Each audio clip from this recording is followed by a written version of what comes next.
Hi friend, সবাই কেমন আছো? ঝুমার ব্লকে সবাইকে স্বাগত। দেখো কিভাবে ঝড় হচ্ছে, এটা হচ্ছে আর রাত্রি তখন 10:30 11টা বাজে। তখন রাস্তাটা পুরোই ফাঁকা, প্রায় আমি বসে বসে ঝড় দেখছি।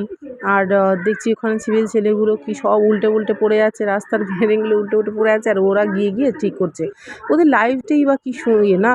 দেখো আমরা ঠিক ঘরের ভেতর ঢুকে মানে ছাদের সাইডে বসে ঘরের দরজা জানলায় বসে বসে আমরা এগুলো দেখি, ভিডিও দেখি বা শুয়ে শুয়ে বৃষ্টির মজা নিচ্ছি। আর ওরা ওদের ডিউটি করতে ব্যস্ত। সে ওরা কেন, হয়তো তোমরা বলবে যে অনেকেই এরকম আছে যে এই সময়ে তারা ডিউটি দেয়। এটা অবশ্য ঠিক কথাই, যে এই সময় ডিউটি দিচ্ছে অনেকেই আছে। তো যাই হোক, এটা নিজের চোখে দেখা যেহেতু, তাই জন্য আমি ভিডিওটা করতে বাধ্য হলাম। তো দেখা যাক, ওরা তো মোটামুটি ঠিকঠাক করে দিয়েছে। দেখো এটা হচ্ছে রাত্রি তখন ঠিক মোটামুটি 2:30 3টে তখন, মানে সারা রাত তো যেহেতু আমার ঘুম হচ্ছে না, আমি তাকিয়েই আছি বাইরের দিকে। দেখো এইদিকে তখন এখন বৃষ্টি চলছে, এখনও হালকা হালকা একটা ঝড় চলছে আর বৃষ্টিও চলছে মোটামুটি। আর দেখা যাক, এখন একটুখানি মানে একটু ঘুমিয়ে নিই, না হলে কী বলো তো সকালবেলা উঠাবে, এবার তাড়াতাড়ি সকালবেলা উঠতে হবে। তো সকাল সকাল উঠে দেখছি যে আজকে তো আর কাজে যাওয়া হয়নি, জানলা দিয়ে তাকিয়ে দেখছি বৃষ্টিটা এখনও হচ্ছে। তো চলো গিয়ে গেটটা খুলে ছাদে গিয়ে দেখি ছাদের পরিস্থিতিটা কেমন আছে। কারণ আজকে সোমবার, কালকে সারাদিন বৃষ্টি হচ্ছে আর আমি যা দরজায় জানলায় বসে বসে বৃষ্টি দেখেছি। তো এখন দেখতে হবে আমাদের ছাদের পরিস্থিতিটা কী হয়েছে। যে বাড়িতে আমরা এখন থাকি মোটামুটি সেই বাড়িওয়ালার ছাদে না অনেক রকম গাছ বসানো আছে জানো।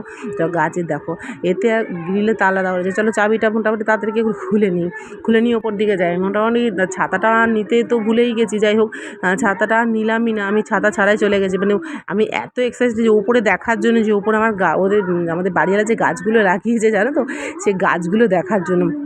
ভোরবেলার পরিস্থিতিটা দেখতে পাচ্ছ, মানে কেউ ঘুমোয়নি সারা রাতটা, একটা আতঙ্কের মধ্যে না কেউ ঘুমোয়নি, সবাই এখনই ভোরবেলা ঘুমোচ্ছে।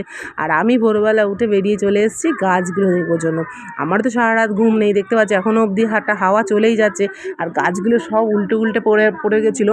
আমাদের বাড়িওয়ালা দাদা আবার সব ঠিকঠাক করে দিয়ে গেছে, দেখেছো সব ভেঙে চুরে একাকার কাণ্ড। কত বড় বড় গাছ বসিয়েছিল জানো, কি সুন্দর সুন্দর গাছগুলো সব এদিকে দেখা যাচ্ছে সবই মোটামুটি উল্টে গেছে।